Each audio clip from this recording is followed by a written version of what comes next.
CM ಸಿದ್ದರಾಮಯ್ಯನವರ ವಿರುದ್ಧ ರಾಜ್ಯಪಾಲರು ಪ್ರಾಸಿಕ್ಯೂಷನ್ಗೆ ಅನುಮತಿ ಕೊಟ್ಟ ನಂತರ ಏನೋ ಒಂದ್ ಕಡೆ ರಾಜೀನಾಮೆ ಕೊಟ್ಟು ಬಿಡ್ತಾರೆ ಸಿದ್ದರಾಮಯ್ಯನವರು ಅಂತಾನೆ ಹೇಳಲಾಗ್ತಾ ಇತ್ತು. ಅದೆಲ್ಲದರ ನಡುವೆ ಈಗ ಪುಟ್ಟಿದೆದ್ದಿದ್ದಾರೆ. ಜೊತೆಗೆ ಸಿದ್ದರಾಮಯ್ಯನವರ ತಂತ್ರಗಾರಿಕೆಗೆ ಬಿಜೆಪಿಯ ನಾಯಕರು ಗಡಗಡ ಅಂತ ನಡುಗ್ತಾ ಇದ್ದಾರೆ. ಇದೇ ವಿಚಾರಕ್ಕೆ ಸಂಬಂಧಪಟ್ಟಂತೆ ಒಂದು ಬಿಗ್ ಬ್ರೇಕಿಂಗ್ ನ್ಯೂಸ್ ಲಭ್ಯ ಆಗ್ತಾ ಇದೆ, ಗಮನಿಸ್ತಾ ಹೋಗೋಣ.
ರಾಜ್ಯಪಾಲರಿಗೆ ತಿರುಗುಬಾಣವಾಯ್ತಾ? ಸಿಎಂ ವಿರುದ್ಧ ಪ್ರಾಸಿಕ್ಯೂಷನ್.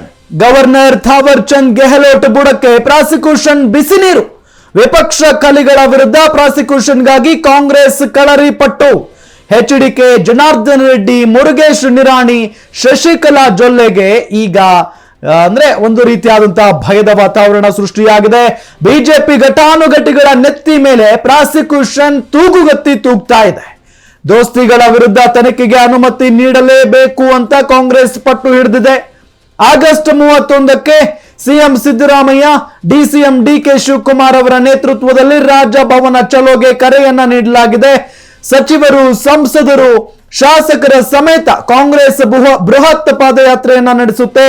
ಸಿಎಂ ಸಿದ್ದರಾಮಯ್ಯ ವಿರುದ್ಧ ಮಾತ್ರ ತರಾತುರಿಯಲ್ಲಿ ಪ್ರಾಸಿಕ್ಯೂಷನ್ಗೆ ಅನುಮತಿಯನ್ನ ನೀಡಿದ್ರಿ. ಎಚ್.ಡಿ. ಕುಮಾರಸ್ವಾಮಿ, ನಿರಾಣಿ, ರೆಡ್ಡಿ, ಜೊಲ್ಲೆ ವಿರುದ್ಧ ಯಾಕೆ ತನಿಖೆಗೆ ಅನುಮತಿ ಕೊಟ್ಟಿಲ್ಲ ಅಂತ ಪ್ರಶ್ನೆ. ತನಿಖಾ ಸಂಸ್ಥೆಗಳು ಅನುಮತಿ ಕೋರಿ ವರ್ಷಗಳೇ ಕರೀತಾ ಇವೆ. ವಿಪಕ್ಷದವರ ವಿರುದ್ಧ ಮಾತ್ರ ಯಾಕೆ ಪ್ರಾಸಿಕ್ಯೂಷನ್ಗೆ ಮೀನಾಮೇಷ ಎನ್ನಿಸ್ತಾ ಇದ್ದೀರಾ? ತಾರತಮ್ಯ ಮಾಡದೆ ಕೂಡಲೇ ಪ್ರಾಸಿಕ್ಯೂಷನ್ಗೆ ನೀಡಬೇಕು. ಬಾಕಿ ಇರುವ ಅರ್ಜಿಗಳಿಗೆ ಅನುಮತಿಸುವಂತೆ ರಾಜ್ಯಪಾಲರಿಗೆ ಮನವಿಯನ್ನ ಮಾಡಿಕೊಂಡಿದ್ದಾರೆ. ರಾಜ್ಯಪಾಲರ ವಿರುದ್ಧ ತೋಳೇರಿಸಿದ ಕಾಂಗ್ರೆಸ್ ಜೋಡೆತ್ತುಗಳು ವಿಧಾನಸೌಧದ ಗಾಂಧಿ ಪ್ರತಿಮೆಯಿಂದ ರಾಜಭವನ ಚಲೋಗೆ ಕರೆಯನ್ನ ನೀಡಲಾಗಿದೆ. ಗಮನಿಸ್ತಾ ಇದ್ದೀವಿ, ಯಾವತ್ತೂ ಸಿದ್ದರಾಮಯ್ಯನವರ ವಿರುದ್ಧ ಕಂಪ್ಲೇಂಟ್ ದಾಖಲಾಯಿತು ರಾಜ್ಯಪಾಲರಿಗೆ, ಅವತ್ತೇ ರಾಜ್ಯಪಾಲರು ಸಿದ್ದರಾಮಯ್ಯನವರ ವಿರುದ್ಧವಾಗಿ ಒಂದು ಅರ್ಜಿಯನ್ನ ಅಥವಾ ಪ್ರಾಸಿಕ್ಯೂಷನ್ಗೆ ಅನುಮತಿಯನ್ನ ಕೊಡ್ತಾರೆ. ಆದ್ರೆ ಈ ಹಿಂದೆ ಎಚ್ಡಿಕೆ ಮತ್ತು ನಿರಾಣಿ, ಜೊಲ್ಲೆ ಇವರೆಲ್ಲರ ವಿರುದ್ಧವೂ ಕೂಡ ಪ್ರಾಸಿಕ್ಯೂಷನ್ಗೆ ಯಾಕೆ ಅನುಮತಿಯನ್ನ ಕೊಡ್ಲಿಲ್ಲ, ನಮ್ಮ ವಿರುದ್ಧ ಮಾತ್ರ ಯಾಕೆ ಇಂಥ ನಿಯಮವನ್ನ ಅಥವಾ ಅನುಮತಿಯನ್ನ ಕೊಟ್ರಿ ಅನ್ನೋದು ಸಿದ್ದರಾಮಯ್ಯನವರ ಪ್ರಶ್ನೆ. ಜೊತೆಗೆ ಈ ಹಿಂದಿನಿಂದಲೂ ಕೂಡ ಅಂದ್ರೆ ಸಿದ್ದರಾಮಯ್ಯನವರ ವಿರುದ್ಧ ಯಾವತ್ತು ರಾಜ್ಯಪಾಲರು ಪ್ರಾಸಿಕ್ಯೂಷನ್ಗೆ ಅನುಮತಿಯನ್ನ ಮಾಡಿಕೊಟ್ರೋ ಅವತ್ತಿನಿಂದಲೂ ಸಿದ್ದರಾಮಯ್ಯನವರು ಮತ್ತು ಡಿಸಿಎಂ ಡಿಕೆ ಶಿವಕುಮಾರ್ ಅವರು ಕಾಂಗ್ರೆಸ್ ನಾಯಕರು ಕೇಳ್ತಾ ಇರುವಂತಹ ಪ್ರಶ್ನೆ ಒಂದೇ, ನಮ್ಮ ವಿರುದ್ಧ ತರಾತುರಿಯಲ್ಲಿ ನೀವು ಕ್ರಮವನ್ನ ತೆಗೆದುಕೊಂಡ್ರಿ, ಪ್ರಾಸಿಕ್ಯೂಷನ್ಗೆ ಅನುಮತಿಯನ್ನ ಮಾಡಿಕೊಟ್ರಿ. ಆದ್ರೆ ಬಿಜೆಪಿ ಮತ್ತು ಜೆಡಿಎಸ್ ನಾಯಕರ ವಿರುದ್ಧ ಖಾಸಗಿ ಸಂಸ್ಥೆಗಳು ಕೊಟ್ಟಂತಹ ದೂರಿನ ಅನ್ವಯ ಯಾಕೆ ನೀವು ಕ್ರಮವನ್ನ ತೆಗೆದುಕೊಂಡಿಲ್ಲ ಅನ್ನೋ ಪ್ರಶ್ನೆಯನ್ನ ಮಾಡ್ತಾನೆ ಇದ್ದಾರೆ.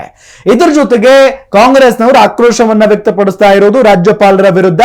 ರಾಜ್ಯಪಾಲರ ಕಚೇರಿ ಇದೆಯಲ್ಲ ಅಥವಾ ರಾಜ್ಯಪಾಲರ ಭವನ ಇದೆಯಲ್ಲ ಅದು ಅಧಿಕೃತ ಬಿಜೆಪಿಯ ಕಚೇರಿ ಆಗ್ಬಿಟ್ಟಿದೆ, ಬಿಜೆಪಿಯ ಭವನ ಆಗ್ಬಿಟ್ಟಿದೆ. ರಾಜ್ಯಪಾಲರು ಬಿಜೆಪಿಯ ಏಜೆಂಟ್ರಂತೆ ವರ್ತನೆ ಮಾಡ್ತಾ ಇದ್ದಾರೆ ಅನ್ನೋದು ಇತ್ತೀಚಿನ ದಿನಗಳಲ್ಲಿ ನಾವು ಹೆಚ್ಚಾಗಿ ಕೇಳಿದ್ವಿ ಕಾಂಗ್ರೆಸ್ನ ನಾಯಕರ ಬಾಯಿಯಿಂದ. ಇದರ ಜೊತೆಗೆ ಈಗ ಏನು ರಾಜ್ಯಪಾಲರನ್ನ ವಿರೋಧಿಸಿ ಬಹಳಷ್ಟು ಆಕ್ರೋಶವೂ ಕೂಡ ವ್ಯಕ್ತವಾಯಿತು. ಜೊತೆಗೆ ಈಗ ಬಿಜೆಪಿ ಜೆಡಿಎಸ್ ನ ನಾಯಕರ ವಿರುದ್ಧ ಪ್ರಾಸಿಕ್ಯೂಷನ್ಗೆ ಅನುಮತಿ ಹೊರಡಿಸಬೇಕು ಅಂತ ಆಗ್ರಹಿಸಿ ರಾಜಭವನ ಚಲೋಗೆ ಕಾಂಗ್ರೆಸ್ ನಾಯಕರು ಕರೆಯನ್ನ ಕೊಟ್ಟಿದ್ದಾರೆ. ಆ ಒಂದು ಸಂದರ್ಭದಲ್ಲಿ ಕಾಂಗ್ರೆಸ್ನ ಸಂಸದರು, ಶಾಸಕರು, ಮುಖ್ಯಮಂತ್ರಿಗಳು, ಉಪಮುಖ್ಯಮಂತ್ರಿಗಳು, ಕಾಂಗ್ರೆಸ್ನ ಘಟಾನುಘಟಿ ನಾಯಕರು ಎಲ್ಲರೂ ಕೂಡ ಭಾಗಿಯಾಗ್ತಾರೆ. ಈ ನಿಟ್ಟಿನಲ್ಲಿ ರಾಜ್ಯಪಾಲರ ಮೇಲೆ ಒತ್ತಡವನ್ನ ಹೇರುವಂತಹ ತಂತ್ರಗಾರಿಕೆಗೆ ಮುಂದಾಗಿರುವುದು ಕಾಂಗ್ರೆಸ್.